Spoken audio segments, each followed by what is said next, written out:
Bonjour à tous et à toutes. Merci d'être là aujourd'hui.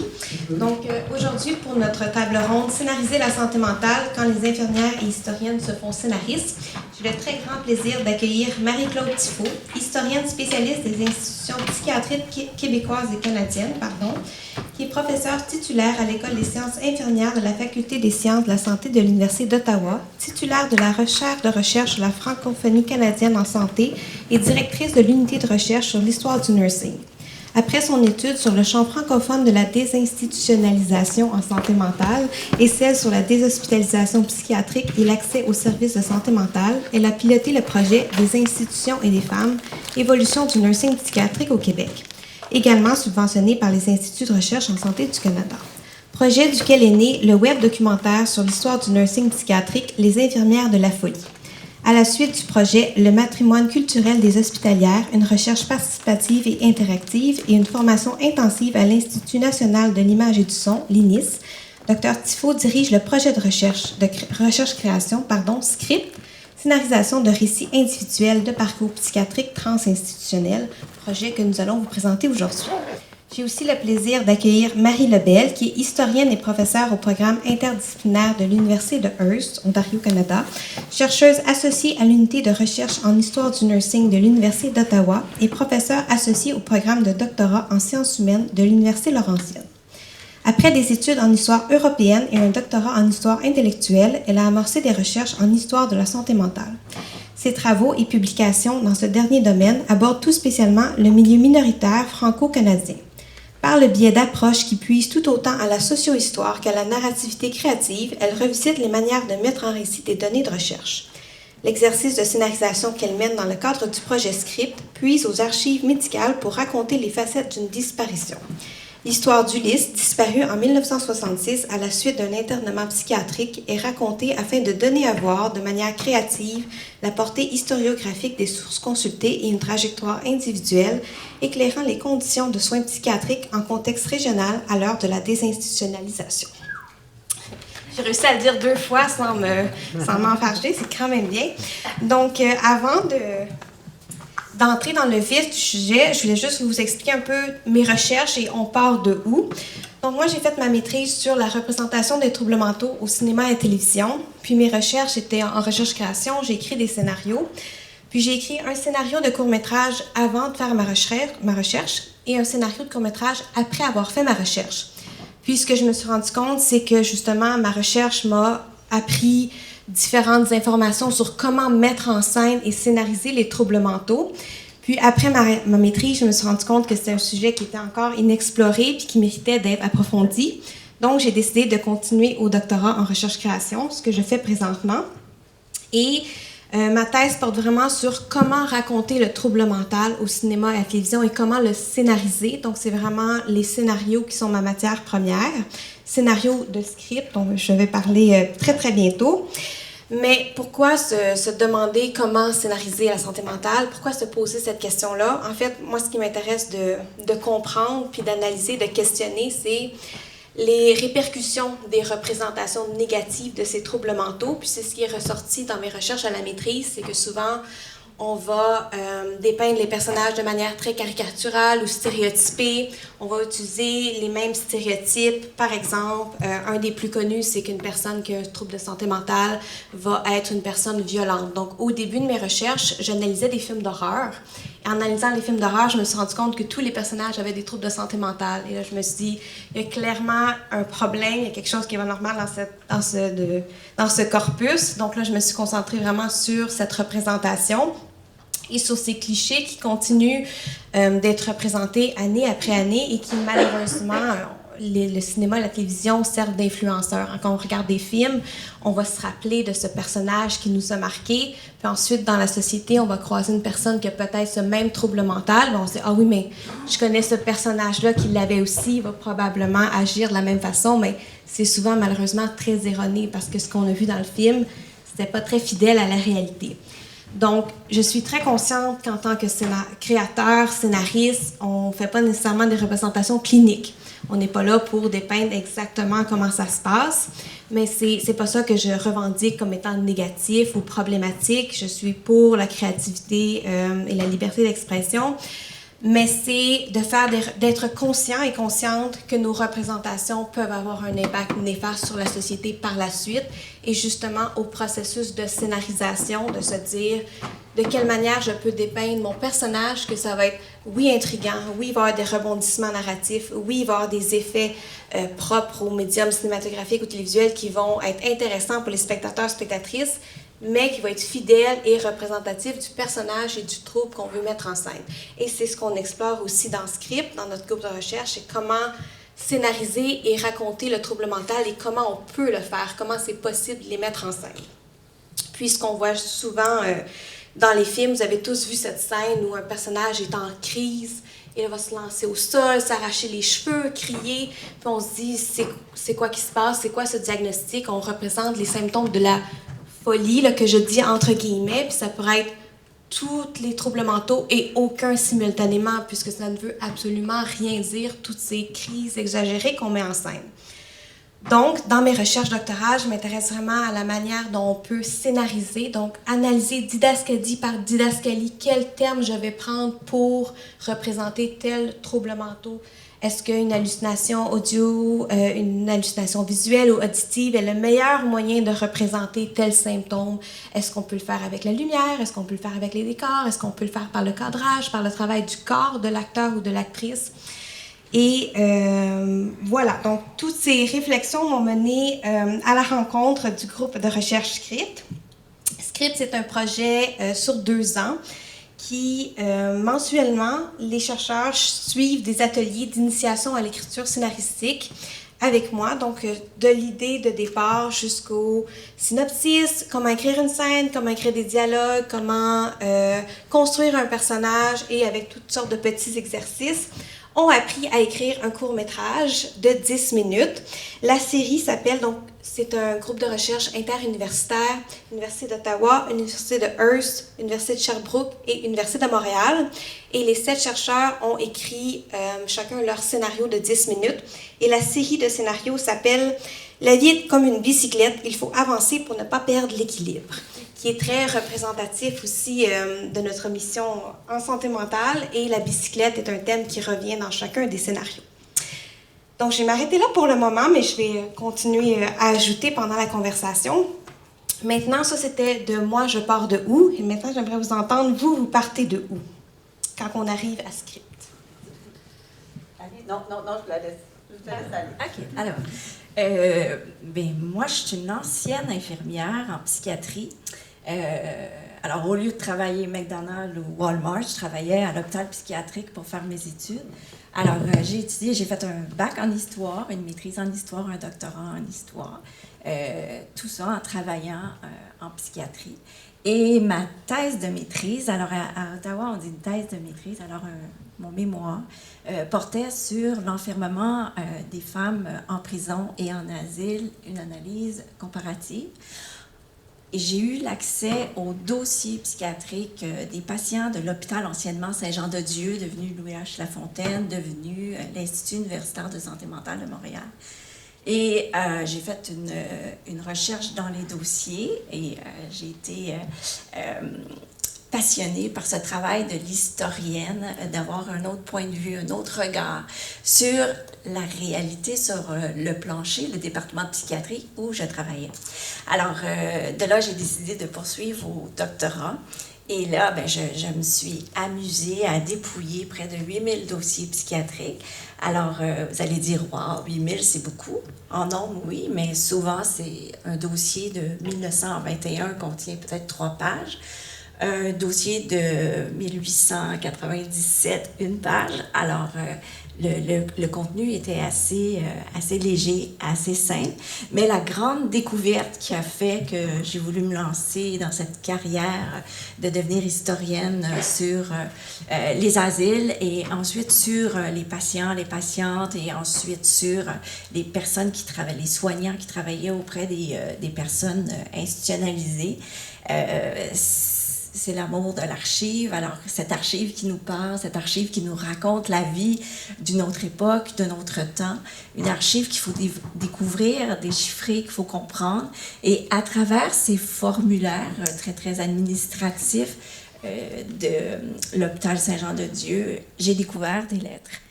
Et c'est devenu la matière première de ma thèse de doctorat, où justement je pouvais avoir un autre point de vue, un autre regard sur ce qu'était la vie institutionnelle et qu'est-ce que c'était ce passage être fou, je vais faire comme toi, être fou avant l'internement et l'après-internement, comment ces trois périodes pouvaient être animées par des gens heureux, des gens tristes, dépressifs, mais aussi des gens accompagnés par une famille. Et sûrement, comme moi, peut-être, vous avez les mêmes préjugés qu'à une certaine époque, avant les années 30, ce qu'on appelait les asiles, les gens y étaient abandonnés pour les mauvaises raisons. Et puisque je travaillais en psychiatrie, j'avais une petite idée que la maladie mentale existait. Alors, je voulais trouver dans les documents quel était le problème de santé mentale. Je me suis particulièrement intéressée aux femmes parce qu'elles ont beaucoup retenu l'attention. Alors, jusque dans les années 80, début des années 90, les féministes se sont beaucoup intéressées aux femmes marginales et pour dire que leurs comportements marginaux, qui n'étaient pas acceptés par la société, ne pouvaient pas être associés à un diagnostic psychiatrique. Alors, cet effacement du trouble psychiatrique me troublait assez pour dire, bon, bien, OK, je vais aller voir quelle est l'histoire de ces femmes-là. Comment je peux les raconter à partir des traces d'archives qui restent dans les dossiers. Alors, pour moi, c'est mon point de départ. C'est vraiment là, la découverte des archives. Et comme on a dit ce matin, là, je m'y suis perdue avec grand plaisir. J'arrive d'ailleurs. J'arrive de vraiment très loin ailleurs. Alors moi, j'ai fait des études en histoire à l'Université Laval, en histoire contemporaine. Je suis devenue une spécialiste de l'histoire russe, Yagavaru Parushki. Et ça s'est arrêté là, puisque à un moment donné, j'ai eu mal aux dents. J'ai dû payer des frais de dentiste absolument incroyables. J'étais au doctorat en histoire russe. Et je suis allée travailler dans une petite université francophone dans le nord de l'Ontario. Après, j'ai beaucoup pleuré d'ailleurs. Alors, parce que je suis une Gaspésienne, et quand je suis arrivée là-bas, mais il n'y avait que des épinettes, un grand ciel bleu, puis pas de russe non plus. et là, ce que j'ai vu, par contre, et vous allez voir qu'il y a une histoire d'amour là-dedans, c'est, pour comprendre, comme historienne, je n'ai pas travaillé avec des archives. J'ai toujours travaillé avec des journaux, j'ai travaillé avec des ouvrages, je faisais des analyses de synthèse, c'était mon matériau. Jusque-là, je n'ai pas encore rencontré Marie-Claude, et je pleure parce que je pense que je vais demeurer toute ma vie dans le nord de l'Ontario. J'y suis encore et je ne pleure plus. Après, je vous dirais, 8 ans là-bas, j'ai constaté que les Franco-Ontariens étaient la région où moi j'étais. Beaucoup d'entre eux, les jeunes surtout, perdaient leur langue. Puis j'ai une fille qui a 25 ans maintenant, mais j'avais vraiment peur qu'elle perde sa langue aussi. Les taux d'assimilation étaient importants. Puis je me suis interrogée comme intellectuelle. Je me suis dit, mais... Je regardais autour de moi, puis je ne voyais pas des intellectuels qui voulaient intellectualiser la condition de minoritaire. Je ne la voyais pas à cette époque-là, retournée quand même il y a 30 ans. Et je suis allée faire une thèse de doctorat avec Jocelyn Letourneau à l'Université Laval sur le rôle des intellectuels dans la création d'un récit pour les communautés d'appartenance, pour la communauté à laquelle on appartient. Puis j'ai heurté pas mal de sensibilité parce que c'est comme s'il y avait un refus du coming out chez les intellectuels minoritaires, un refus d'intellectualiser. Donc, c'est un peu ce que je disais dans ma thèse, qui a gagné un prix quand même en 2010, qui a été jugée la meilleure thèse de doctorat au Québec sur les Franco-Ontariens.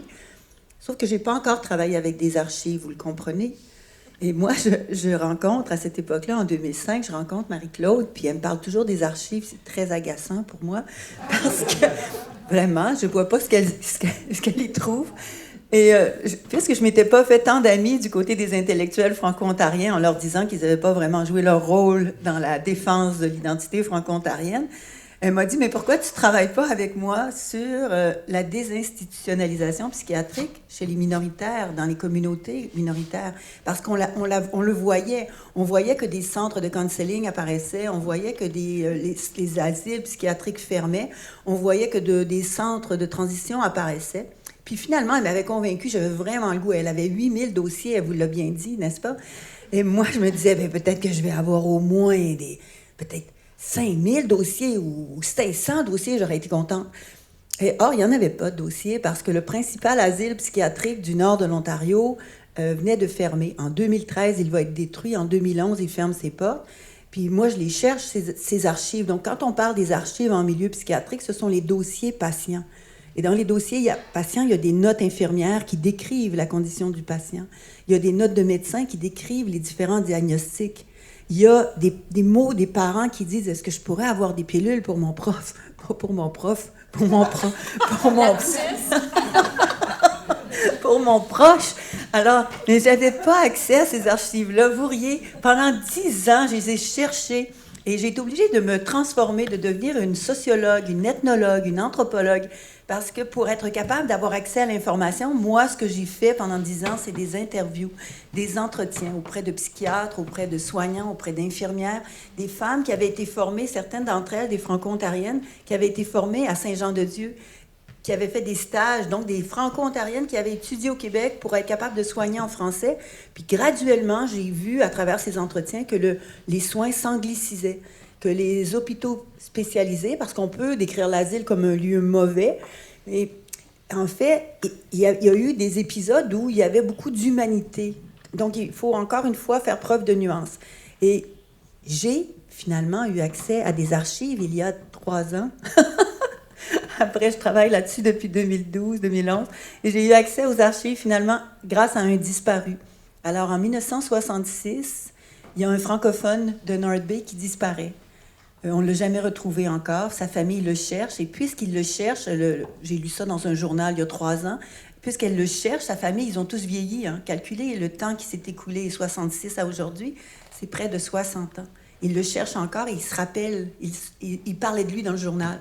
Et grâce à ce nom, j'ai pu aller aux archives publiques de l'Ontario et en donnant le nom de mon disparu, ça a été le sésame qui m'a ouvert les portes des archives. Et depuis ce temps, moi, j'ai 500 boîtes avec à l'intérieur des vingtaines de dossiers. Et comme le dit Marie-Claude, si dans les années 1920, il y avait très peu de choses dans un dossier psychiatrique, en 1960-70, puisqu'ils entrent et qu'ils sortent, et qu'ils transitent à travers des institutions, les dossiers, ils sont à peu près ça d'épais. Alors, j'allais pas dire un fun noir, mais j'ai l'impression de faire vraiment partie de la gang maintenant. Puis là, OK? Alors, c'est de là que j'arrive. Et j'enseigne encore l'histoire européenne, mais je fais de la recherche en histoire de la santé. Voilà. Merci beaucoup. Mais avant d'entrer dans le court-métrage de fiction, vous avez fait quand même d'autres formes d'art. Vous avez écrit un livre qui s'appelle Dérive. Vous avez fait du webdoc. Est-ce que vous voulez nous en glisser quelques mots? Oui. Par quoi commencer? Alors, la découverte des archives m'a permis de faire une histoire par le bas, une histoire où on s'intéresse aux patients, aux femmes et aux hommes qui sont internés. En terminant mon doctorat, j'ai été engagée à Hearst. J'ai fait la rencontre de Marie, mais après ça, j'ai été engagée à l'Université d'Ottawa, à l'École des sciences infirmières. Et là, je me suis dit, il faudrait bien que je fasse l'histoire des infirmières. Il faudrait bien que je raccroche ma recherche à ma nouvelle fonction à l'université. Alors, j'ai commencé à faire la recherche sur les religieuses qui ont pris beaucoup de place dans ma recherche, les religieuses hospitalières et l'école de garde malade de l'hôpital Saint-Jean-de-Dieu, tout en essayant d'obtenir l'accès aux archives de l'hôpital Montfort.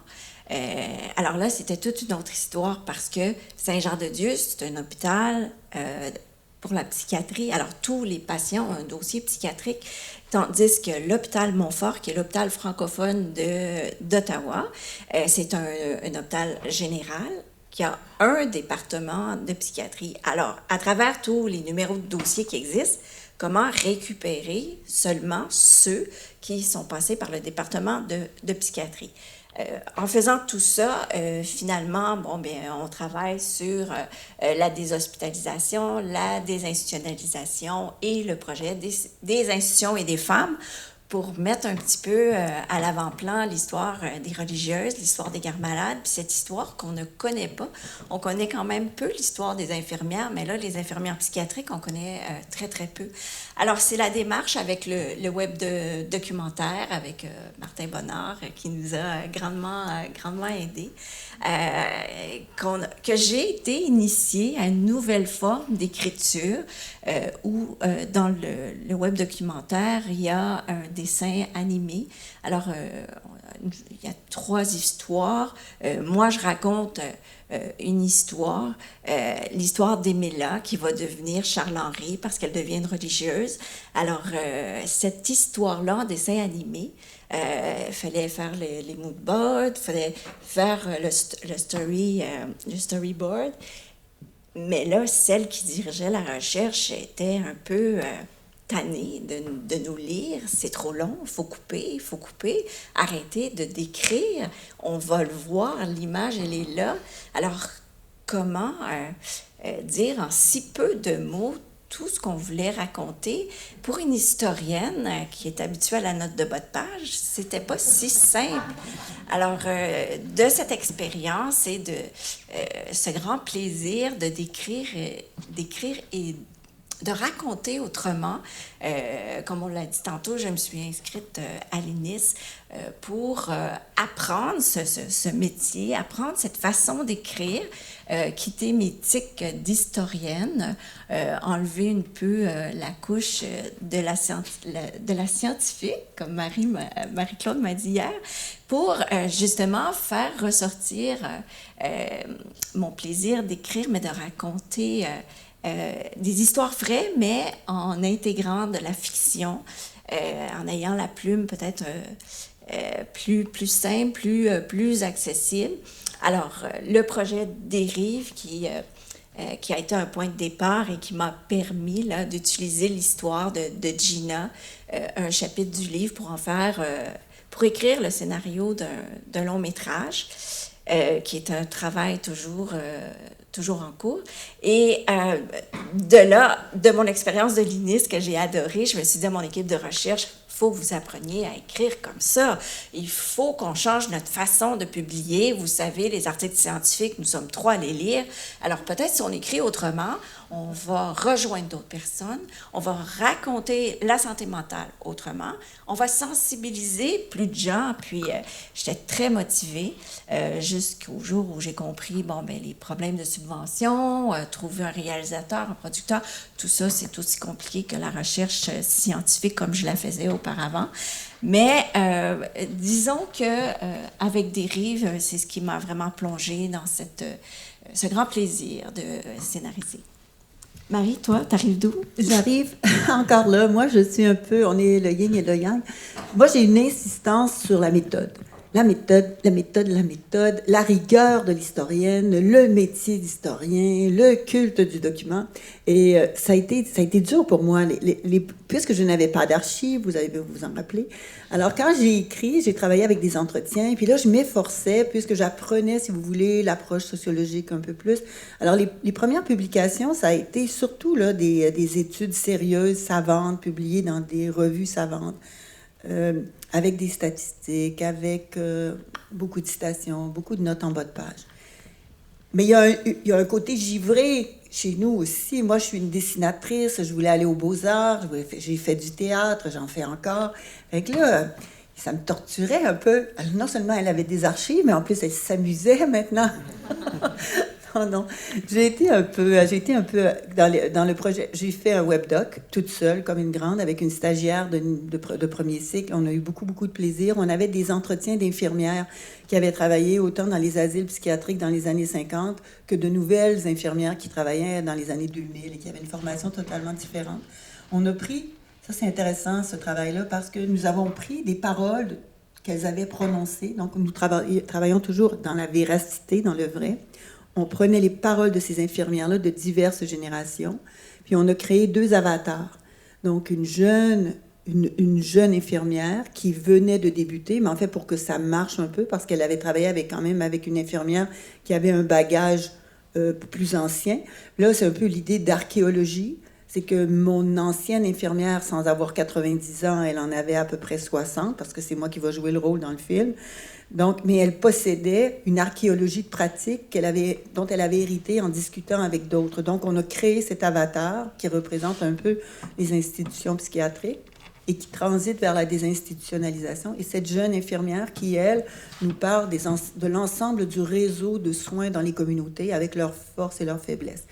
Puis, ça va être exposé dans la belle exposition. Je ne l'ai pas vu encore, mais on m'a dit que c'était vraiment très bien. Puis ça m'a touchée aussi parce que j'étais très gênée. Le côté très méthodique chez moi, rigoureux, faisait que j'avais honte de présenter cette vidéo que j'avais filmée, enregistrée, écrite. C'était la première fois. Puis finalement, je l'ai présentée il y a 2 ans, je pense, dans un congrès d'historiens. Puis ça a été reçu avec chaleur, puis avec intelligence. Donc, je me dis, ça ne devait pas être si mauvais. Mais j'étais loin de me douter alors du projet qu'on allait amorcer ici, d'apprendre à écrire. Et c'est très vrai que...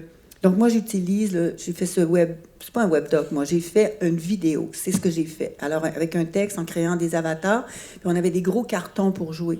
Alors, le type qui filmait, c'était quelqu'un de bénévole. Puis il tenait des cartons géants sur lesquels on avait nos scripts. On avait... Puis imaginez-vous, celle qui avait 60 ans, là, l'actrice, elle ne voyait pas très bien. Elle avait de la difficulté à lire ses textes. Mais c'est pas si mal, je vous le dis. Et je dessine.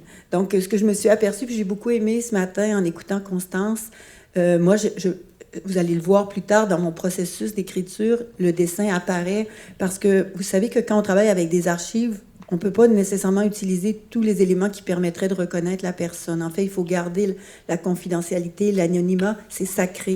Et je vous l'ai dit, je suis pointilleuse pour ça. Donc, je me suis mise à dessiner les personnages un peu comme un dessinateur dans une cour de justice. C'était possible pour moi de les représenter ainsi. Donc, je travaille comme ça. Puis, la fiction que j'ai écrite à l'aide d'Émilie, c'est une fiction poétique. Donc ça aussi, ça m'a surpris parce que je travaille tellement de manière straight et tout d'un coup, à écrire un film, ça devenait, c'est poétique. C'est vraiment poétique. Ça m'a étonné. Peu de paroles, vous voyez que je parle beaucoup, mais mes personnages, ils parlent presque pas. Ça me permet de faire le pont. Merci, Marie. En fait, on va maintenant entrer dans le contenu de script. Donc, comme je disais plus tôt, chaque membre devait écrire son propre scénario de 10 minutes à partir, vous l'aurez compris, de leurs archives psychiatriques. Et c'était vraiment, chaque membre choisissait son contenu. Donc, moi, je n'ai pas eu d'intervention dans la sélection des archives. Est-ce que vous voulez nous dire un petit synopsis de vos scénarios? Puis ensuite, on va entrer dans les questions du processus créatif. Alors, oui. Moi, c'est l'histoire de Marguerite Marie, épileptique, internée à l'âge de 12 ans à l'hôpital Saint-Jean-de-Dieu. Elle est internée en 1921, puis elle va ressortir les pieds par devant à l'âge de 50 ans. Alors, elle va avoir passé toute sa vie adulte à Saint-Jean-de-Dieu et j'ai eu le grand bonheur de recevoir un courriel. Mais là, je sors du synopsis. Là. Je le sais, Marie-Claude, c'est pas ça. C'est synopsis et courte présentation. Okay. Donc, tu peux te permettre. OK. Alors, je reçois dans ma boîte courriel une dame qui m'écrit vous êtes Marie-Claude Tifo, vous avez écrit une toupie sur la tête. Je l'ai lu. Je voulais savoir si vous connaissez ma nièce, Marguerite Marie. Alors là, moi, je me dis, mon Dieu, quelqu'un qui m'écrit, je lui réponds tout de suite, on se téléphone, elle me raconte qu'elle a des archives chez elle, des lettres, la correspondance entre, j'ai dit sa nièce, elle était la nièce, mais Marguerite Marie était la tante. Alors, entre Marguerite Marie et la mère de cette dame-là.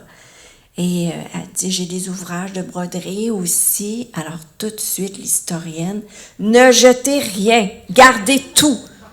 Ne jetez rien. Je ne sais pas où il faut envoyer ça, mais si vous pourriez me faire des photocopies des lettres, me les envoyer, je l'apprécierais. Alors, je me frotte les mains pendant quelques semaines. J'attends un grand carton. Finalement, c'est une petite enveloppe qui est arrivée. Mais une enveloppe remplie de bonheur qui m'a permis d'avoir un autre regard sur la vie de Marguerite Marie. Alors, une vie à l'extérieur de l'institution avec cette relation très, très étroite avec sa famille. Alors, je reviens au synopsis. Marguerite Marie, le titre, c'est La tête en dehors, parce que Marguerite Marie, j'ai l'impression qu'elle a survécu aux frustrations de la vie institutionnelle en suivant la vie à l'extérieur par celle de ses sœurs, les gens de son village. Alors, elle s'évadait de l'hôpital psychiatrique de l'asile.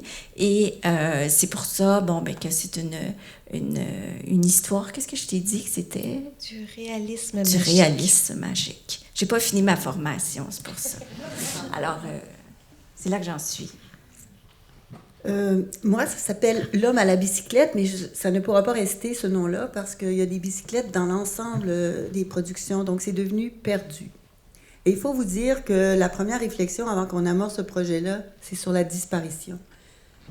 Quand l'homme c'est une histoire vraie que je raconte, mais qui est maquillée, l'homme dont je raconte l'histoire est disparu.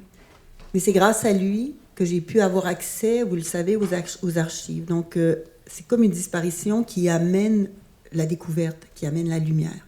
D'autre part, le thème de la disparition est très vrai parce que je l'appelle Ulysse, je vais l'appeler Ulysse dans le film, mais c'est pas son vrai nom. Mais Ulysse, il est disparu tout au long de sa vie, pour disparaître finalement.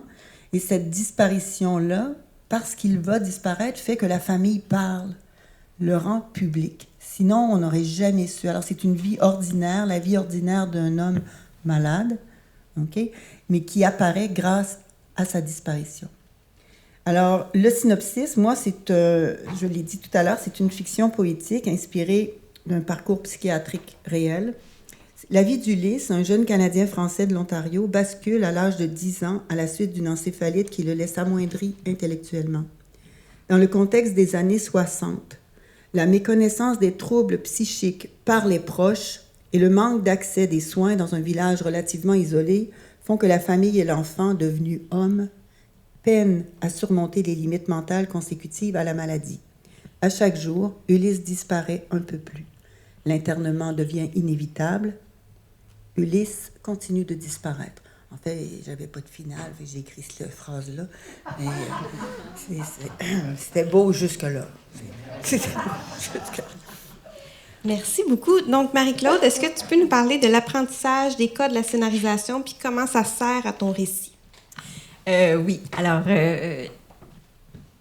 une découverte super intéressante.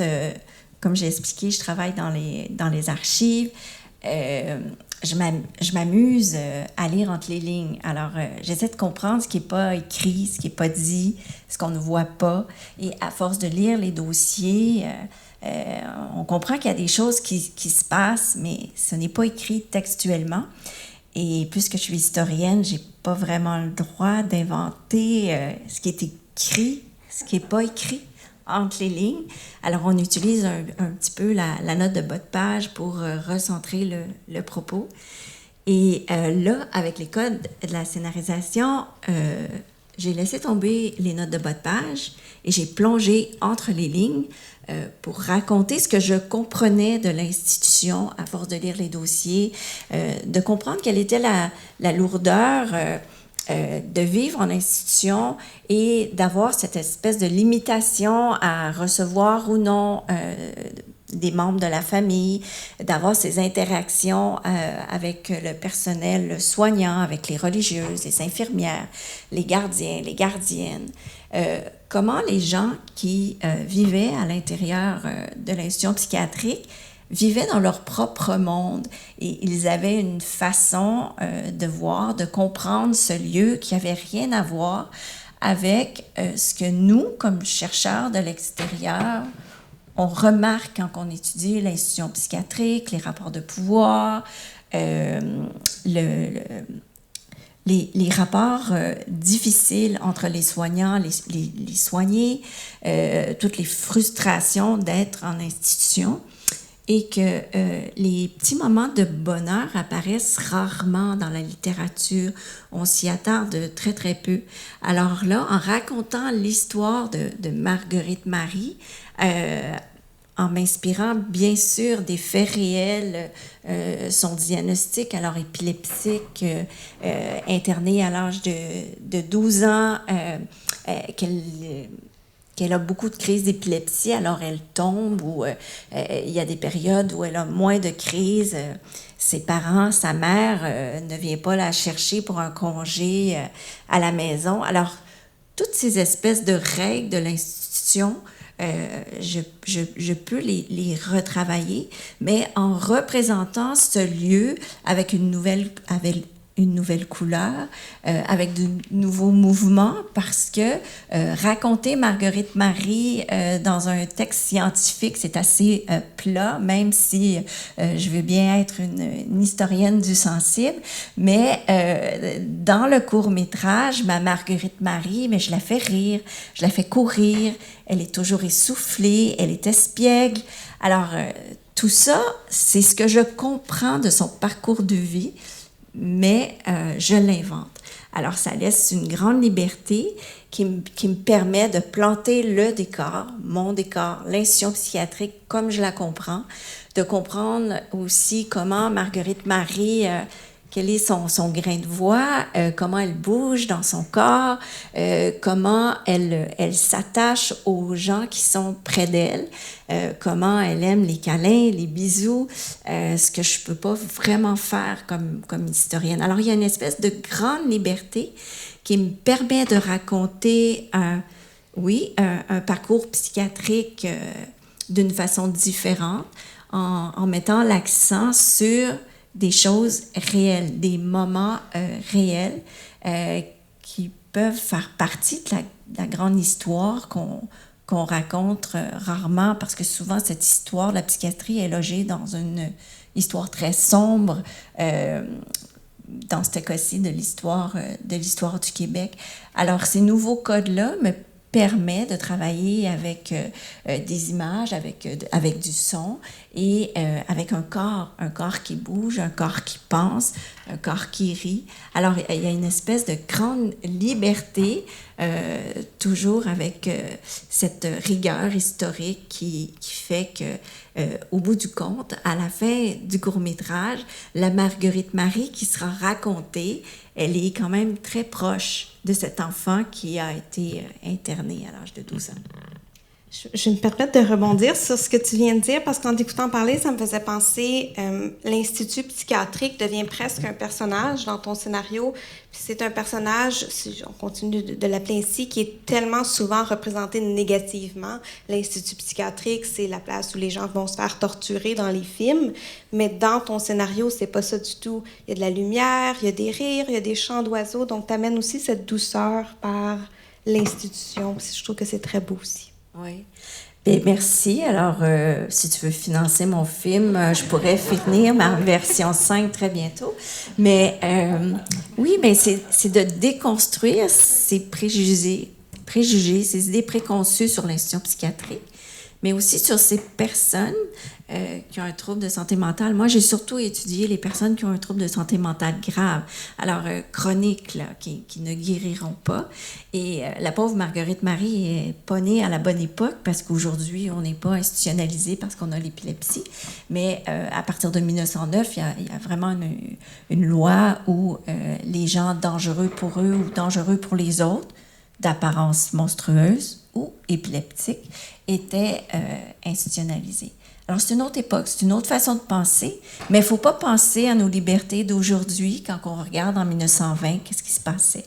Marguerite Marie, je pense que c'est avec bienveillance que sa mère l'a confiée aux religieuses, aux Sœurs de la Providence, en institution psychiatrique, parce qu'elle avait de l'épilepsie et sa mère ne pouvait pas la protéger, ne pouvait pas être toujours à ses côtés.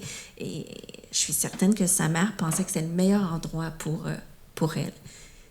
Ce qui est un peu difficile à accepter aujourd'hui. Mais sans faire d'anachronisme, c'est une autre époque. C'est une autre façon de traiter les gens qui avaient des troubles de santé mentale. Merci beaucoup. Marie, c'est une question un peu découlante. Qu'est-ce que la scénarisation te permet comme liberté créative?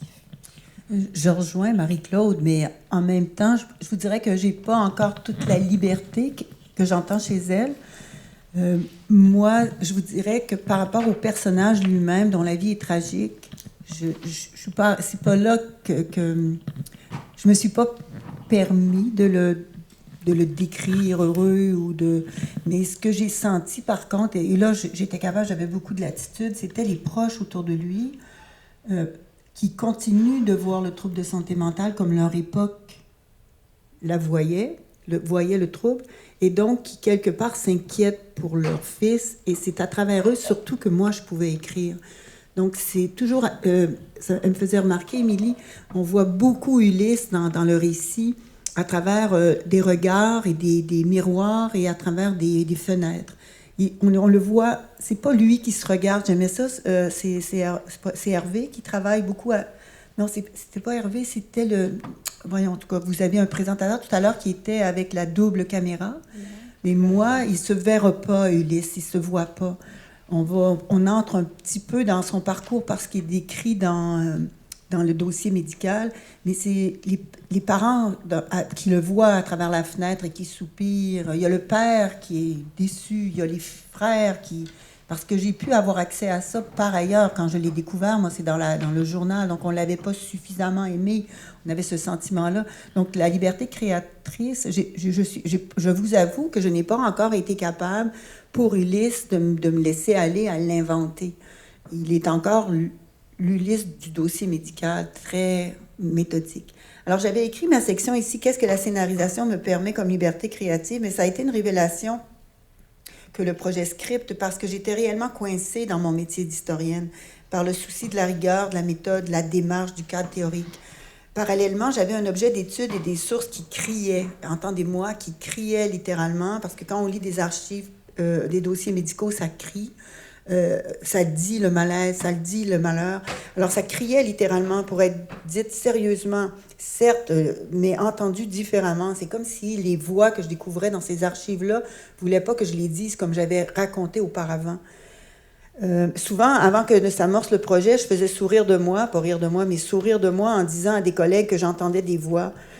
Dans mon cas, celle des proches d'internés incapables de prendre soin des leurs. C'était beaucoup plus les voix des proches que j'entendais que celles de la personne internée. J'entendais aussi donc la voix des proches incapables de prendre soin des leurs au moment de la fermeture des asiles, quand les proches revenaient, quand le malade revenait chez lui, on ne savait pas quoi faire avec lui.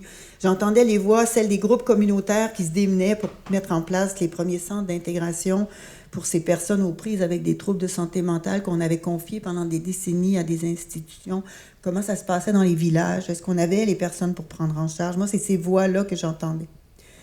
Et c'est celle-là que je vais raconter, je viens de le dire. En tant qu'historienne, j'avais accès à des entretiens auprès de soignants, lesquels avaient subitement vu leurs conditions de travail et de pratique changer lors de la fermeture des institutions psychiatriques.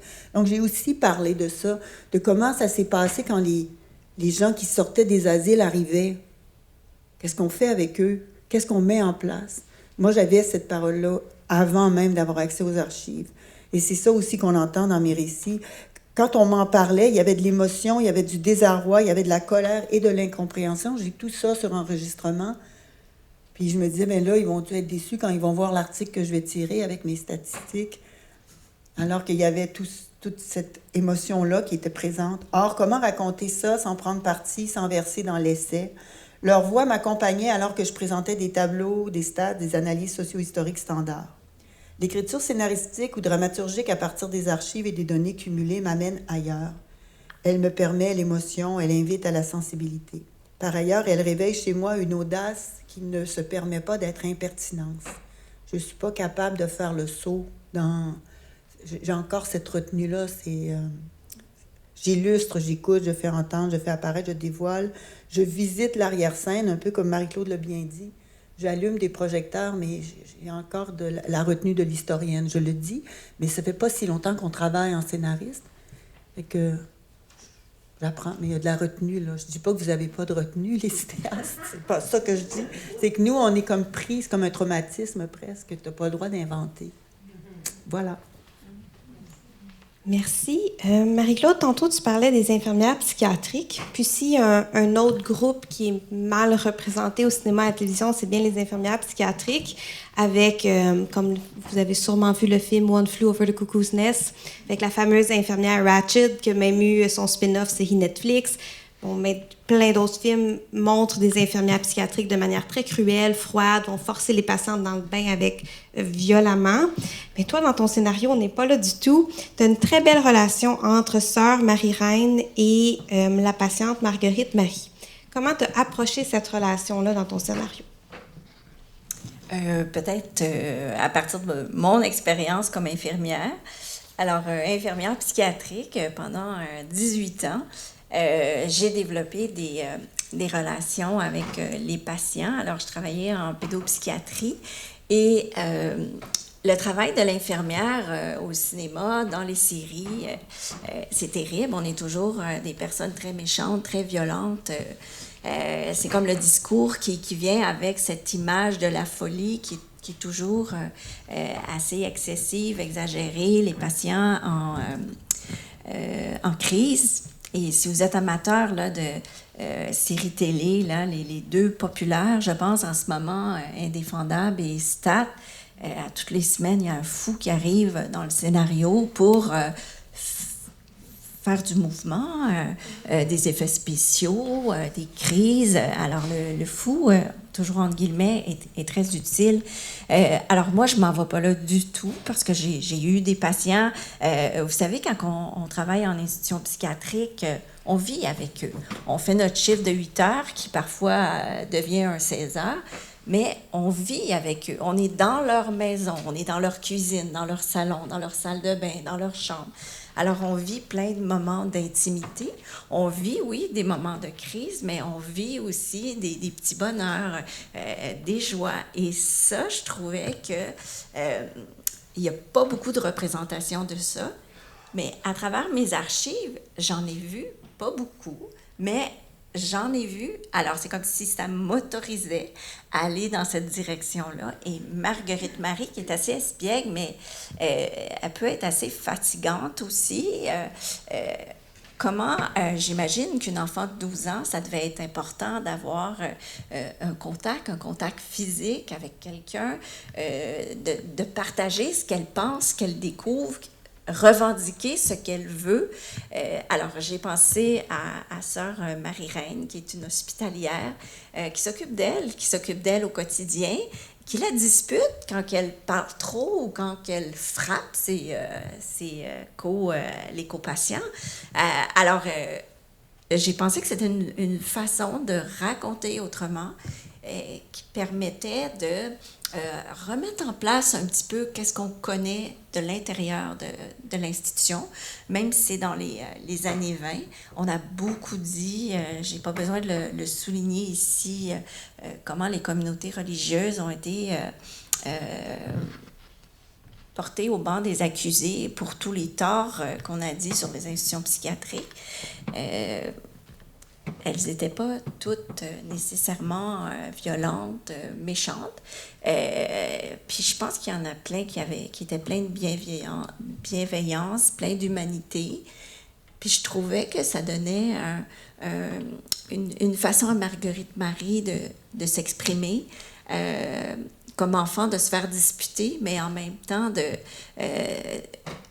de faire découvrir cette espèce de complicité qui existe entre le soignant et le soignant et le soigné, plutôt que de revenir toujours et encore, comme le dit beaucoup la littérature, sur les rapports de pouvoir entre le soignant et le soigné. J'ai la scène avec moi. Est-ce que tu me permets de la lire ou est-ce que tu voudrais la lire? Ben oui, vas-y. OK. Donc, je vous lis la scène dont je vous parlais du bain. Intérieur, hôpital psychiatrique, salle de bain, jour 1921. Marguerite Marie ricane en agitant l'eau du bain dans lequel elle est plongée. Sœur Marie-Reine, allez mon petit, les autres attendent, allez, faut sortir. Marguerite Marie, résignée, oui, oui. Marguerite Marie prend une longue respiration et s'immerge complètement sous l'eau et en ressort. À contre-cœur, elle cède à la demande de sœur Marie-Reine, qui vient l'accueillir à la sortie du bain avec une grande serviette. Marguerite Marie enjambe le bain, vacille et perd pied. Elle chute, gémit au sol et ses membres se raidissent. Sa respiration est difficile et bruyante, sa salive est abondante, elle urine sous elle. Sœur Marie-Reine, douce et attentionnée, couvre le corps de Marguerite-Marie et reste agenouillée près d'elle. C'est tout en douceur. Merci. Merci à toi. Merci pour cette belle scène. Donc, la dernière didascalie où Sœur Marie-Reine reste agenouillée près d'elle, pour moi, c'est très, très parlant. Puis ça dit tout dans la relation qui s'est établie entre les deux. Alors, Marie, est-ce que tu peux nous parler plus en détail du processus de sélection de l'archive et les éléments que tu as choisis dans l'archive pour écrire ton scénario? Pour répondre à cette question, j'ai choisi de vous lire un extrait du scénario. Alors, c'est la première scène du film qui sera tournée bientôt. Scène 1 extérieure, fin de la journée, cour de la ferme. C'est une cour de ferme avec des bâtiments. Un chat traverse en courant. On entend le bruissement des feuilles et du vent. On voit Ulysse, adulte, la mi-vingtaine, de profil. Le jeune homme mime avec sa bouche les coups d'une carabine. On n'entend rien. Mais on voit sa tête qui oscille à chaque syllabe. Coup de tête vers l'arrière. La frange qui couvre le front s'écarte, révèle une cicatrice au sourcil droit. La tête revient. Pow! Autre coup de tête vers l'arrière. La tête revient et on entend le croassement des corbeaux qui s'envolent dans le ciel froid. Ulysse, qu'on voit de pied, les tient en joue avec un balai. Ce que j'ai choisi dans les archives, c'est ça. Le père, il va faire interner son fils parce que là, il est dans le cours de la ferme, puis il vise des oiseaux avec un balai. Pour eux, c'était l'escalade. C'était le fait que la maladie prenait prise sur leur fils. À ce moment-là, il est rendu à 27 ans. Et ça les inquiète. Et le soir du jour de l'an, parce que moi, je sais ça, dans les archives, il y a ça. Le soir où il va être hospitalisé, c'est le 31 décembre. Durant le party de Noël, il n'a pas bu, il ne boit pas. Ils ont mis son beau costume noir, sa mince cravate noire, sa chemise blanche, puis ils l'ont séparé sur le côté. Puis ils vont l'amener ce soir-là parce qu'il va se sauver durant la soirée, puis il va aller se geler dans un camp derrière, dans la forêt. Et qu'ils vont le retrouver à demi-gelé. Et à ce moment-là, les parents décident de le faire interner, ce soir-là, le 31 décembre. Et je suis très chanceuse parce que moi, dans mes dossiers, il y a des images, il y a des photos. C'est très rare. Dans les dossiers d'archives de l'hôpital dont moi j'ai les dossiers, il y a un Polaroid. Ils prennent un Polaroid de la personne quand ils l'internent. Et sur cette photo-là, moi, j'avais vu une photo d'enfant d'Ulysse dans le journal, parce que c'est lui qui est disparu. Mais dans le dossier, donc, il y a cette photo de lui, et je remarque qu'il a l'air plus jeune que je pensais. Je croyais que c'était... Mais il n'y avait plus de dents, alors on lui avait enlevé les dents, ce qui est très fréquent chez les Canadiens français de cette période-là. Donc, il n'y a pas de dents, il a l'air plus vieux. Mais sur la photo, il est vraiment beau. Sur cette photo-là, il est vraiment beau, et il a l'air de son âge de 27 ans. Il a l'air triste, puis je vois aussi qu'il a un œil noir. Il a un œil qui... Et on avait dit qu'il y avait l'affect plat. J'ai ça qu'on a dans les dossiers. Donc, il a l'affect plat, il ne semble pas violent. Sauf que cette ecchymose à l'œil, moi, ça m'a un peu intriguée. Et en lisant plus loin, il y a des contradictions dans le rapport. Donc, quand on l'a hospitalisé, on l'a un peu bousculé et il est tombé. Il s'est heurté l'œil. Donc, sur le Polaroid qui est pris au moment de l'internement, vous voyez, donc c'est des choses comme ça que j'ai. Donc, les parents qui décrivent qu'il tirait sur des oiseaux avec un balai, ce qui me permet, et je connais bien la région d'où il vient parce que je l'habite, cette région. Donc, je peux décrire la cour de la ferme, je peux décrire les oiseaux qu'on a, c'est des corbeaux, c'est ça qu'on a. Et donc, ça se mettait en place. Il y a pas de... J'ai pas grand-chose à inventer. Je ne sais pas si vous comprenez. J'ai pas grand-chose à inventer. Je sais exactement la journée qui est internée. Je sais exactement la date à laquelle il va disparaître. Je sais exactement qu'il partait en bicyclette. Il a fait... Imaginez-vous, ce gars-là a fait 40 000 en bicyclette en une journée. Pas 40 km, 40 000. Fait que je le vois, l'homme à la bicyclette. Je le vois, cet homme vieilli trop tôt, pas de dents. Donc, vous voyez, j'ai ces indices-là. Donc, c'est ça que je retiens. Puis ça vous donne un peu aussi comment je peux écrire. C'est que il n'y avait presque pas de voix non plus. Puis là, étrangement, au moment des dialogues, je pense que j'ai commencé à être capable de faire parler, mais c'est pas lui qui parle. Jamais. C'est toujours les autres qui parlent. Parce qu'il faut être honnête, puisque je travaille avec une source qui est extérieure au personnage, lui mettre des mots dans la bouche, pour moi, c'était pas possible encore. Mais j'entends les autres autour de lui. Il parle fort. Fait que c'est drôle quand je parle de ça, c'est comme si j'hallucinais, mais oui, vraiment, littéralement, j'entends des voix. Alors, c'est comme ça que je vous réponds à la question. Donc, l'archive, elle parle quand même pas mal, mais pour moi, il ne faut pas que je lui fasse dire plus que ce qu'elle dit. Vous voyez, donc on travaille différemment selon notre sensibilité. Marie, j'aimerais rebondir juste sur un point. Tantôt, tu parlais que, puis on l'a entendu dans la didascalie, ton personnage est filmé de profil, mais il est aussi souvent filmé à travers des reflets, des fenêtres, à travers le regard des autres. Puis ça aussi, c'est quelque chose qui est revenu dans nos ateliers. Puis là, tu l'ajoutes en disant, il parle pas, mon personnage, c'est les autres qui parlent de lui. Puis on n'a pas un accès direct non plus à lui. Est-ce que le choix scénaristique de toujours l'écrire de côté ou à travers un reflet, comment c'est apparu? Je sais pas. Je sais pas. C'est quelque chose de très beau aussi dans l'écriture scénaristique. J'ai l'impression, si on me demandait quand j'écris en historienne, je sais toujours ce que je vais écrire. J'ai pas de page blanche non plus. J'ai pas ça, moi, la page blanche. Puis quand est venu le temps d'écrire ça, là, ça a été tellement... ça a été mon plus beau projet, l'écriture scénaristique. Et ça, je réponds pas à ta question, mais je sais pas pourquoi. C'est juste que c'était pas moi qui le voyais, c'était toujours ceux qui l'avaient vu. Puis c'est aussi la situation du trouble de santé mentale, que c'est pas la personne elle-même qui se dit, que le biais par lequel on a accès à elle, c'est toujours... Et le fait que moi, on le voit à travers... Une fois, c'est une boule de Noël. Dans l'ancien temps, les boules de Noël étaient toutes unies. Donc on voit le portrait de sa mère, qui le voit c'est comme rond, il est toujours un peu déformé.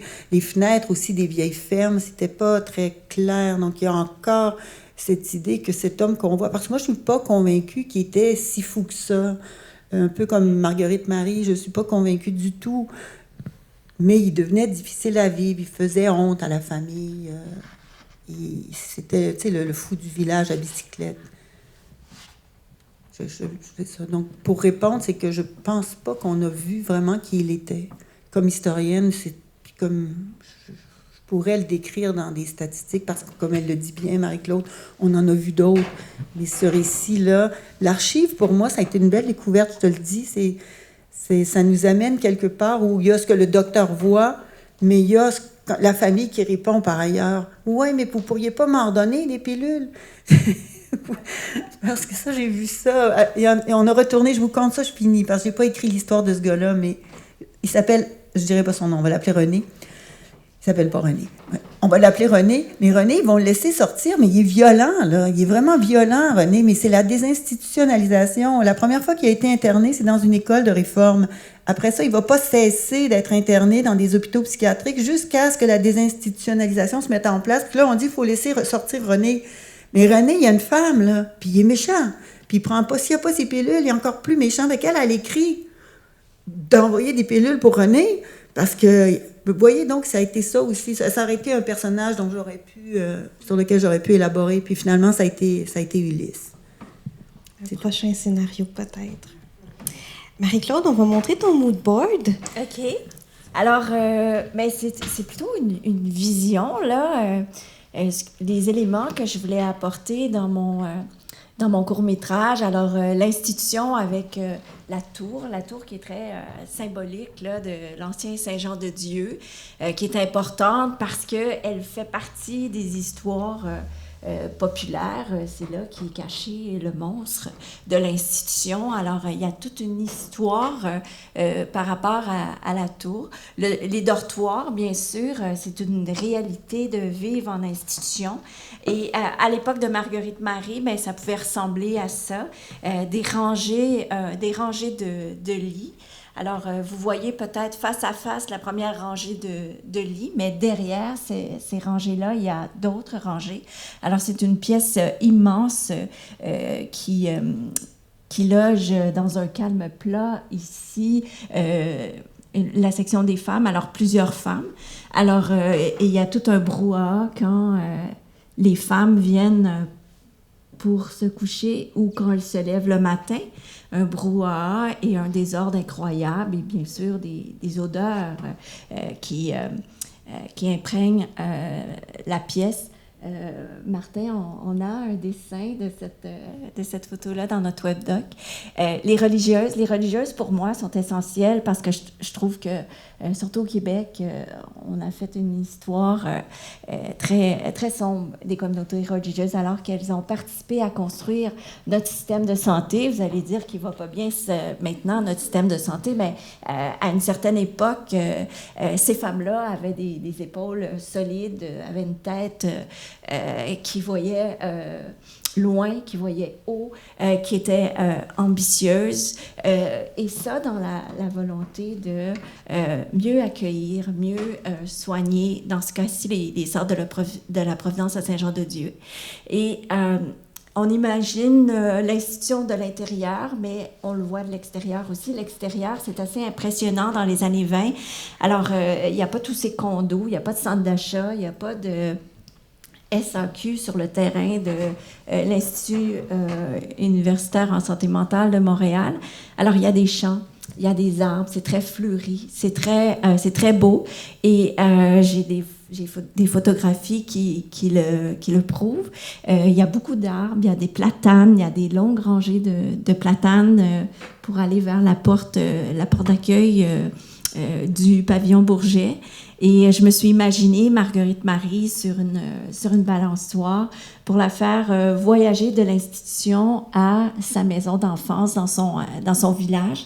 Alors de là un peu le réalisme magique de ce film-là. Alors Marguerite Marie, avec la tête en dehors, elle voyage et elle retourne vivre des situations auxquelles elle rêvasse. Alors Marguerite Marie, ici, bon, vous avez compris que j'ai pas vraiment de talent là en images, en design, tout ça. J'ai fait un petit découpage pour la montrer qui gigote, qui bouge. C'est vraiment Marguerite Marie enfant, avec son, on dit pas un chou, mais un ruban sur la tête. Et toutes les photos de Marguerite Marie, son visage est un petit peu flou, parce que j'imagine qu'elle bougeait tout le temps, parce qu'elle est tannante. Et derrière elle, c'est une lettre qu'elle a écrite en 1946. Chère sœur, c'est pas une religieuse, c'est sa sœur à qui elle écrit, puis elle la dispute parce que elle devait venir la voir et elle n'était pas au rendez-vous. Alors, elle écrit, vous voyez qu'elle a une très belle écriture, aucune faute d'orthographe. Elle était épileptique, mais elle n'avait aucune déficience intellectuelle. C'était une petite fille perspicace, intelligente.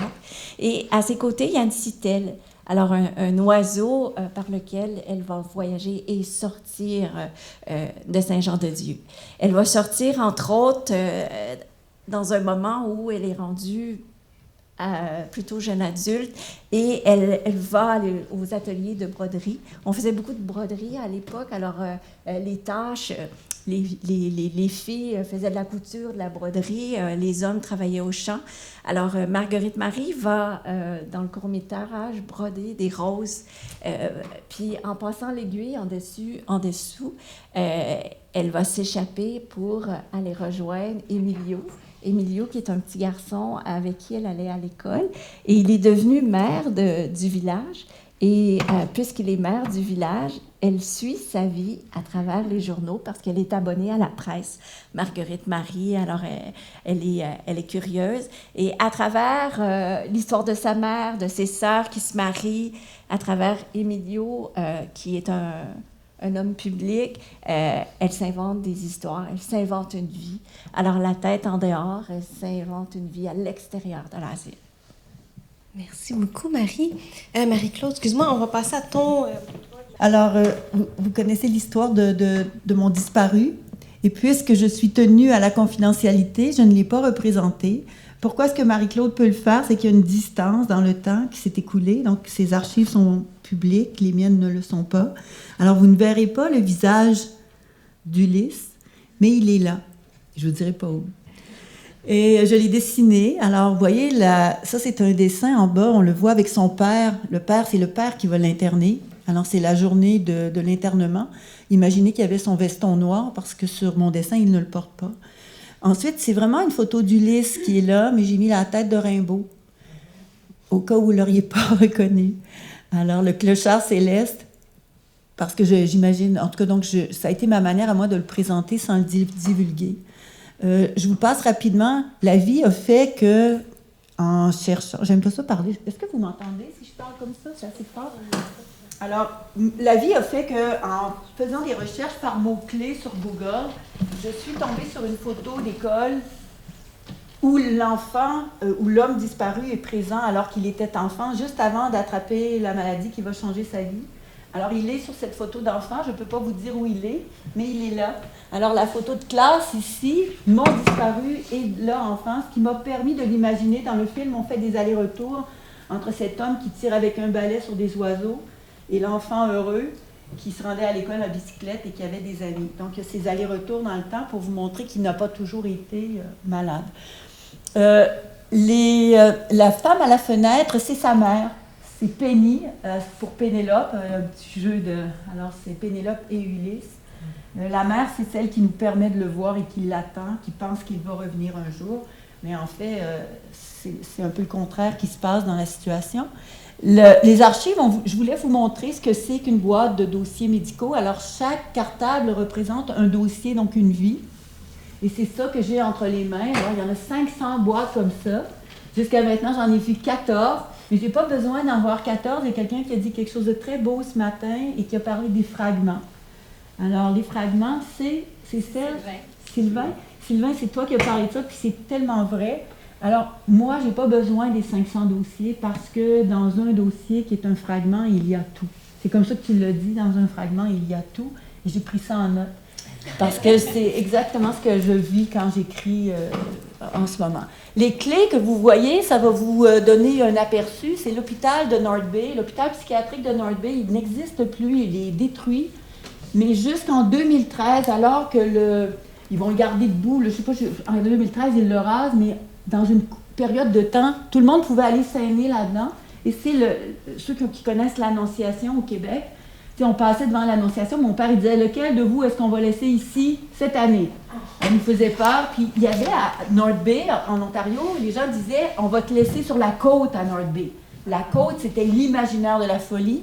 Les clés que vous voyez là, c'est les clés des chambres des malades qui avaient été abandonnées. Alors si vous étiez allé dans le bâtiment, c'était ouvert, puis on avait toutes les clés. Ces photos-là ont été prises par puis on voit les piluliers. Je ne sais pas si vous voyez les piluliers.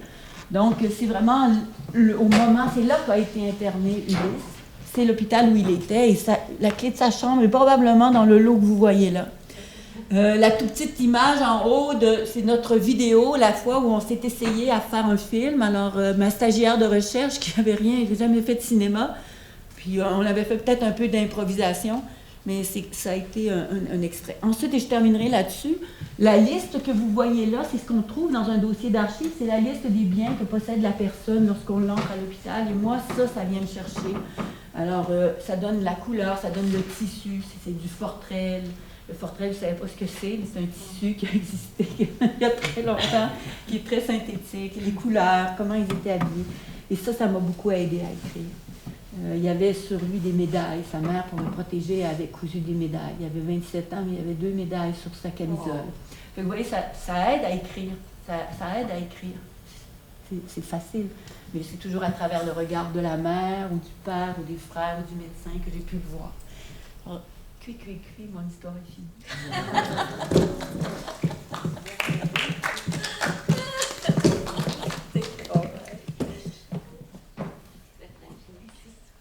Merci beaucoup. Donc, on va ouvrir à la période de questions. Est-ce qu'on peut poser... Faut-tu aller au micro? Non, vous pouvez juste lever la main. Moi, je suis archiviste, alors je connais les archives, je travaille ici. Et je me posais la question à vous deux. Est-ce que vous avez aussi consulté les rapports de coroner? Parce qu'à une époque, quand les gens décédaient en prison ou en institut psychiatrique, il y avait automatiquement un rapport de coroner. Et on apprend beaucoup de choses dans les rapports de coroner.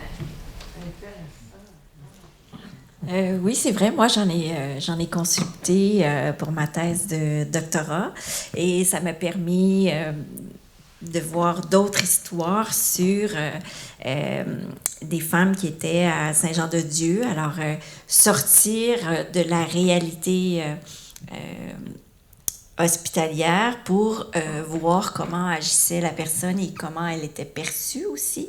Entre autres, une femme qui avait des détails là, sur sa vie, mais son comportement au sein de la ville. Oui, c'est une autre façon d'étudier ces histoires-là. J'ai une étudiante qui a terminé sa thèse de maîtrise sur les maladies cardiovasculaires chez les femmes en utilisant les rapports du coroner. Alors oui, c'est une belle source intéressante qu'on néglige souvent. Pour connaître les causes du décès. Oui, exact. Moi, j'ai travaillé avec les rapports de juges dans d'autres situations. Il y a quelque chose qu'on a oublié de dire aux gens. Je vais répondre à votre question, mais il y a quelque chose qu'on a oublié de dire aux gens. C'est pas tout le monde qui peut aller consulter ça. C'est pas ouvert à tous. En tout cas, pour faire le travail que moi j'ai fait, puis dans le cas de Marie-Claude aussi, on en a parlé un peu hier avec toi, Marie-Claude aussi, Isabelle. On a besoin d'un certificat éthique. Donc, il faut que... Tu sais, je rêvais d'avoir des archives, mais pour avoir les archives, il a quand même fallu que je montre patte blanche, que je dise ce que je veux faire avec. Puis, toutes les photographies auxquelles j'ai accès, moi, je ne peux pas les présenter. Donc, d'où l'idée de l'usage du dessin par lequel je peux contourner. Donc, moi, j'ai eu accès à des rapports de juges, parce qu'avant d'avoir accès aux archives hospitalières, j'avais des cas de gens qui s'étaient suicidés dans le nord de l'Ontario et qui avaient un problème de santé mentale. Puis le suicide, c'était la finalité, en fait, de ce trouble-là. Et par le biais d'une étudiante en droit, j'ai eu accès donc aux rapports de juges qui décrivent... C'est incroyable ce que j'avais là-dedans, parce qu'il y a tout un portrait de la vie de l'individu. Puis finalement, j'ai rien fait avec ça. Mais j'ai vu ce type de... Donc, il y a ce type de document-là avec lequel on peut travailler. Mais n'oubliez pas le certificat éthique. Ça, on n'en a pas assez parlé, à mon avis. C'est vrai. Oui, moi, quand je vous écoutais, je pensais à peut-être, je vois beaucoup le contact de la personne, la famille, mais la société. Puis Marie-Claude t'en parle un peu, tu dis, avec ton expérience là, de médecin infirmière, aujourd'hui, on jette un regard avec nos regards de 2024 sur une époque. Puis à cette époque-là, je regarde juste la photo, c'était 1946, la lettre, puis je regarde les lits qu'il y avait. En 1946, j'imagine, c'est après la guerre, il devait avoir beaucoup d'itinérants, beaucoup de personnes qui n'avaient même pas de logement. Donc, je trouve que ça remet un petit peu le contexte quand tu dis, on fait beaucoup de critiques sur l'institutionnalisation. Puis quand les parents décident d'envoyer les personnes dans ces endroits-là, puis on les croit méchants là, comme parents, mais en réalité, c'était peut-être l'option. Puis je ne sais pas si vous faites un contexte de cette société, parce que en fin de compte, c'est la trajectoire d'une personne, mais c'est la trajectoire d'une société aussi. Oh oui, dans l'acceptation. Vous avez peut-être remarqué que j'ai un petit penchant pour regarder plutôt un côté de la médaille concernant les institutions psychiatriques. Et dans mon mémoire de maîtrise, qui était dirigé par feu Jean-Marie Fecteau, il me disputait beaucoup parce qu'il trouvait que j'étais trop gentille à l'égard des religieuses. Il était d'une autre génération et l'idée qu'il en avait ne correspondait pas aux descriptions que je faisais. Et par rapport à l'environnement, à Zillard, j'avais décrit les dortoirs, le milieu de vie, et j'avais écrit le commentaire que c'était beaucoup plus luxueux que beaucoup de quartiers montréalais, où il y avait encore les bécosses dans le cour arrière, puis que là, il y avait l'eau courante à l'hôpital. Alors, c'était un nouveau lieu. Puis, un article scientifique que j'avais fait traduire pour raconter cette histoire, cette description du milieu à Zillard. Je disais que ça ressemble à une maison de santé où on serait confiant d'envoyer nos parents âgés, par exemple, parce que le lieu était beau. Ça demeure une institution, mais le lieu était beau. Puis la personne, elle avait traduit comme maison de santé, un spa. J'avais trouvé ça assez original, mais vous comprenez que ça fonctionnait pas du tout. La traductrice, on s'était pas bien entendu. Mais c'est ça, c'est un spa d'une autre époque. Puis il y avait des jeux d'eau, vous comprendrez. Elle avait la salle des bains avec l'eau courante, mais il y avait aussi les bains chauds, les bains froids, les bains tièdes, les douches froides. Alors, oui. Si tu me permets, l'avantage du travail qu'on a fait, parce qu'on est 7 à participer à l'écriture, mais ce que décrit Marie-Claude, c'est vraiment l'asile et la société à une époque. Mais quand on arrive dans les années 60, c'est un regard qui est autre. Ensuite, on a un collègue qui a travaillé sur les années 70. Donc, c'est la beauté de ça, c'est de travailler à partir de documents qui sont vrais, qui sont solides, la documentation est solide, et de voir qu'il y a une évolution. Puis, quand je vous dis la prudence que j'avais, moi, c'est le regard de la société sur le trouble. D'autre part, quand il a été placé, à part le fait qu'il est tombé quand il a été interné parce qu'il ne voulait pas l'être, par la suite, il n'est pas malheureux en soi. C'est pas des soins violents, il n'y a pas eu d'électrochoc dans son cas, mais il y a d'autres cas où on le voit, là. Mais on est à la phase 1960, fin 60, début 70, où là, ils vont hésiter avec les électrochocs. Ça commence à pu être présent. Donc, on voit tout ça dans l'écriture de nos projets. Si je peux ajouter, on scénarise 100 ans d'histoire. Donc, ça commence en 1921, puis ça va jusqu'à 2024, là, un petit peu plus que 100 ans, mais on vraiment toutes les époques. Il y avait Vivard, ensuite il y avait Mademoiselle, Alexandre, Monsieur, puis Monsieur. Alors, moi, c'est vraiment un commentaire sur comment c'est intéressant de vous écouter en voyant que le travail de l'historienne prend une autre coloration en donnant vie, en fait, à des récits personnels. Des personnes deviennent un peu aussi de métonymie de beaucoup d'autres personnes qui sont absentes de l'histoire, d'abord par la maladie, ensuite par l'isolation à l'institution, et que donc par les absences qui restaient dans votre travail d'historienne, vous les avez comblées à l'écriture du scénario pour les rendre visibles. Et ça, je trouve que c'est vraiment un exercice précieux. Et je me demande si cet exercice, si c'est toujours le même exercice qu'on fait quand on scénarise quelque chose, de finalement visibiliser quelque chose en creux, ou si c'était tout spécialement l'exercice qui devait être un peu la némésis pour les historiennes. Ayant affaire avec les archives, on a toujours affaire avec les trous, et là, vous trouvez comment finalement... Alors, je peux-tu y aller, Marie-Claude? On a parlé de la scénarisation aujourd'hui, mais Marie-Claude et moi, on a publié un ouvrage qu'on appelle « Une histoire sensible des parcours psychiatriques ». Et là, je ne vous dirais pas qu'il n'y a pas de remplissage. Il n'y avait pas de remplissage dans ça. On ne pouvait pas se le permettre. Le travail de l'historien ne permet pas... S'il y a un trou, il faut dire qu'il y a un trou. S'il y a un oubli, il faut signaler qu'il y a un oubli et chercher de comprendre pourquoi il y a l'oubli. Mais dans le cas de l'écriture scénaristique, il nous était possible de dire, mais ici, j'ai le droit de dire que le trou, on l'aurait rempli de cette manière-là. Donc, dans les deux... Moi, déjà, j'avais trouvé ça... il ne faut pas que je dise exigeant, mais j'avais été vraiment casse-pied avec Marie-Claude pour pas qu'on aille vers la sensibilité, vers le remplissage. Je voulais pas qu'on y aille. On commençait, si vous le regardez, là, c'est presque homéopathique. Il y a comme quelque part où on s'en allait vers la scénarisation. Et maintenant, je le vois, là, mais avec un long préambule très méthodologique pour dire aux gens, là, allez pas penser qu'on va toujours écrire comme ça. Et puis finalement, là on s'est laissé davantage aller. Mais non, mais ce n'est pas comme ça qu'on écrit, on remplit pas les trous, les historiens. S'il y a un trou, il faut vraiment dire qu'il y a un trou pour que le prochain historien va venir dire, je sais moi ce qui allait là-dedans. Et donc, c'est un immense travail de collaboration.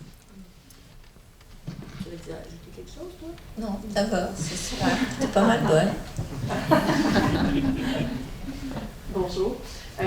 J'ai l'impression que tout le monde est comme des académiques et des gens vraiment cool. Moi, je travaille en jeux vidéo. Puis je trouvais ça vraiment intéressant parce que j'ai eu la chance, puis l'intérêt aussi de travailler sur des projets qui représentaient la maladie mentale de façon peut-être un petit peu explosive ou de façon un peu comme intense, si vous voulez. Puis on parlait tantôt de Nurse Ratched qui a marqué l'imaginaire collectif, puis il y a eu beaucoup de, pour moi, justement les femmes qui se sont retrouvées dans des positions justement de support à des gens qui parfois sont dans des positions de colo ou est-ce qu'ils sont obligés au quotidien de prendre des décisions qui sont parfois controversées ou avec le regard du futur vers le passé où est-ce qu'on est comme clairement les sœurs, les religieuses n'auraient pas dû faire ça comme ça. On s'entend que ces gens-là ont quand même fait le mieux de ce qui était possible pour eux à ce moment-là. Dans une société qui ne comprenait pas exactement ce qui était en train de se passer de toute façon. Fait que ma question pour vous, ça serait, première partie, j'ai pas vu beaucoup de médiums, surtout en interactif, où est-ce qu'on a le point de vue des gens qui justement sont dans le personnel soignant. Généralement, on voit justement une personne qui est en condition de maladie mentale, on explore un peu comme cette otherness-là, puis le personnel soignant est un peu comme un cadre rigide qui opprime un peu cette personne-là pour des raisons de gameplay. Fait que je me demandais, comme, ça serait quoi votre perspective peut-être cinématographique de ça? Est-ce qu'il y a des choses que vous aimeriez voir, genre portrait autrement, ou est-ce que vous auriez des médiums qui seraient peut-être des exemples pour inspirer les gens comme nous qui font... parce qu'on fait pas, peut-être, on fait de la recherche, mais c'est peut-être pas aussi approfondi, puis on n'a peut-être pas accès à tous ces... Rapidement, comme ça, le web documentaire, Les infirmières de la folie, c'est un must, oui. Alors, Martin qui est là. Alors, il y a différentes perspectives. On a mis les femmes au centre de cette histoire-là parce qu'elles ont été très négligées. Et surtout que les communautés religieuses étaient très présentes jusque dans les années 60 où les psychiatres modernistes ont dit, bon, ben, on fait le ménage, puis les religieuses sont pas instruites, sont pas connaissantes, alors qu'elles étaient les femmes les plus diplômées au Québec. Alors, on a vu 20 ans plus tard comment les psychiatres modernistes ont vraiment modernisé les institutions psychiatriques, puis maintenant tout va bien. Mais ça peut être quelque chose d'intéressant. Il y a peu d'informations, franchement, sur le travail des soignants, des soignés. Il y a peut-être un beau modèle dans le Minot d'Or qu'on a vu hier, où il y a un travailleur social là, qui vit avec des personnes qui ont une déficience intellectuelle, qui est un beau modèle avec une réalité autre qui permet de voir quelle est cette complicité au quotidien entre le soignant et le soigné. Et moi, j'écoutais ta question, puis j'ai lu les travaux de Marie-Claude, qui a été assez fait longtemps critiquée pour avoir présenté un visage des religieuses comme des premières femmes d'affaires, des premières scientifiques. Et donc, pour toi, j'avais l'idée d'une super nonne. Oui, ça existe, super nonne. OK, bon. La sœur volante. Non, mais c'est en tout cas, donc moi, je te suggère de lire ces articles, ils se lisent bien. Merci. Des articles d'il y a plus longtemps, quand même. Pas tant que ça. Ben, je ne dis pas. Merci beaucoup. Merci beaucoup pour votre présentation, c'était vraiment très intéressant. Et, vous avez beaucoup parlé je ne sais pas si c'est une libération du scénario par rapport au travail d'historien. Et ça m'a fait penser à une citation de Paul Veyne, je crois, l'histoire est un roman vrai. Et je voulais savoir cette tension qu'il y avait aussi dans le travail d'historien qui est déjà là, entre, vu que c'est un travail littéraire, qu'il y a déjà une part de fictionnalisation. Je ne sais pas si c'est vraiment ça, comment on pourrait le décrire, mais le travail littéraire en tout cas, de mise en forme de l'histoire. Ouais. Je dirais du littéraire, certainement, de la fictionnalisation, je pense pas. Le roman vrai, je pense que ce qu'il faut entendre, c'est en termes d'écriture, l'historien écrit, il rédige, il est rigoureux, il y a des historiens qui sont de grands écrivains. OK, mais ce qu'il relate est vrai. Je pense à un type comme Jacques Le Goff, c'est peut-être pas le meilleur exemple, mes étudiants ne l'aiment pas, mais moi, je dis Jacques Le Goff, puis c'est un grand écrivain, d'accord? Il y en a d'autres, là. Brodel, c'était un grand écrivain. Vite comme ça, mais ils ne peuvent pas inventer. On n'a pas le droit. C'est pour ça que quelque part, il y avait... Moi, je n'ai beaucoup parlé là, d'espèces de retenue. C'est comme si j'avais quelque chose qui me retient constamment. Et après ça, moi, c'est un cadeau d'avoir rencontré Marie-Claude puis de travailler avec Émilie, là. Parce que, écoute, j'ai le matériau pour dire quelque chose de vrai, puis de le présenter pour que des gens qui ont de mauvaises perceptions d'une réalité y aient accès. Mais je vais te dire que le métier d'historien, c'est presque une déformation chez moi, là, parce que ça me retient. Okay. Mais j'aime écrire, par contre. Moi, il y a les travaux d'Ivan Jablonka qui a été un incontournable pour me permettre d'avoir la plume un peu plus souple. Mais comme on l'a déjà dit dans l'ouvrage Dérive, on a passé beaucoup de temps à écrire et à réécrire l'introduction et la méthodologie pour convaincre nos collègues historiens qu'on avait fait notre travail avec rigueur, qu'il n'y avait pas d'écart, même si on a dit, Marie, pas de note de bas de page, il n'y en aura pas, il n'y en a pas eu. On a fait un chapitre vraiment sur la métaux, puis après ça, c'est les sources qui parlent. Mais oui, c'est tout un apprentissage, mais tu fais bien de le dire, c'est pas tous les historiens qui écrivent bien, là. Nous, on est une catégorie à part. C'est le beau mot de la fin, ça. Merci beaucoup pour votre présentation. Moi aussi, je suis en mémoire sur la santé mentale aussi, sur la représentation des jeunes adultes. Donc, merci pour cette belle insu. Mais, donc, je suis par rapport à Goffman qui a dit une fois que pour parler du stigma, il faut laisser parler les personnes qui ont subi le stigma. Donc, je trouve que c'est très belle approche avec les lettres vraies, avec votre expérience en psychiatrie. Et je voulais juste savoir, en termes d'approche pour comment déconstruire cette stigmatisation, ces préjugés avec le cinéma, est-ce que vous avez donné des outils très précis ou vous avez été quand même assez large encore en approche, c'était vous qui êtes venu avec ça? Dans les ateliers de scénarisation, tu veux dire, c'était vraiment apprendre l'écriture scénaristique. Pas apprendre à scénariser la santé mentale, ça c'est venu par après, c'était le sujet des scénarios. Mais au début, c'était c'est quoi une idée, on fait des mood boards, on va écrire des scènes de dialogue, comment on écrit une scène, c'est quoi les différentes structures. On a vraiment passé à travers pendant 2 ans mensuellement de l'écriture scénaristique de A à Z. Peut-être juste un petit clin d'œil à Goffman, là, mais notre travail, c'est pas de déconstruire la stigmatisation. La stigmatisation, elle est là, elle existe, elle est différente selon les époques, mais les personnes avec un trouble de santé mentale, surtout moi, ce que j'étudie, là, grave, là, un trouble de santé mentale chronique, sont toujours stigmatisés au sein de la société, là, selon mon point de vue. J'avais la même remarque parce que nous, on ne s'est pas intéressé à déstigmatiser. Nous, puis en plus, mais tu l'as bien senti, souvent, on voit la personne. Tu as vu l'idée des reflets, des boules. Moi, c'est toujours à travers le regard de l'autre que je vois.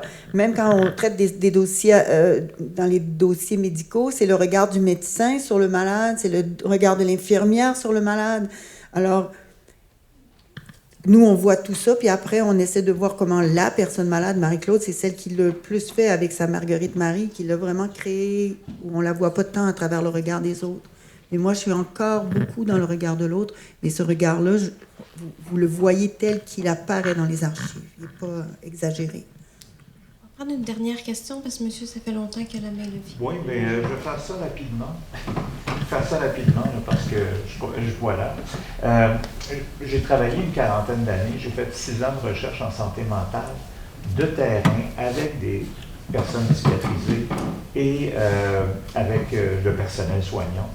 Et il y a un élément dans le processus de désinstitutionnalisation était très enclenché à ce moment-là. Mais il y avait quand même des conflits idéologiques, je dirais, au sein du personnel soignant par rapport à ça. Puis, est-ce que c'est un élément que vous pensez pouvoir faire ressortir ou si c'est secondaire dans vos intérêts? Dans le film, moi, je le fais pas, mais dans mes articles, vous allez le voir. Les infirmières, elles n'étaient pas d'accord avec souvent, elles n'étaient pas d'accord avec la façon dont c'était mené. Il y avait une déshumanisation. Elles le partagent. Elles sont en même temps, selon les générations d'infirmières, les premières infirmières, le médecin, c'était vraiment comme un dieu. Les infirmières, à partir des années 80, le rapport à ce que le médecin voit et veut faire, il y a elle pose davantage de questions.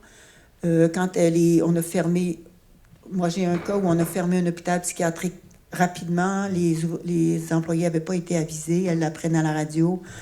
On voit qu'il y a quelque chose de chaotique dans la façon dont ça a été mené. Alors, si les soignants ont été bouleversés, imaginez les patients. Et ça a été... Moi, j'ai travaillé là-dessus, mais pas dans le film. Pas dans...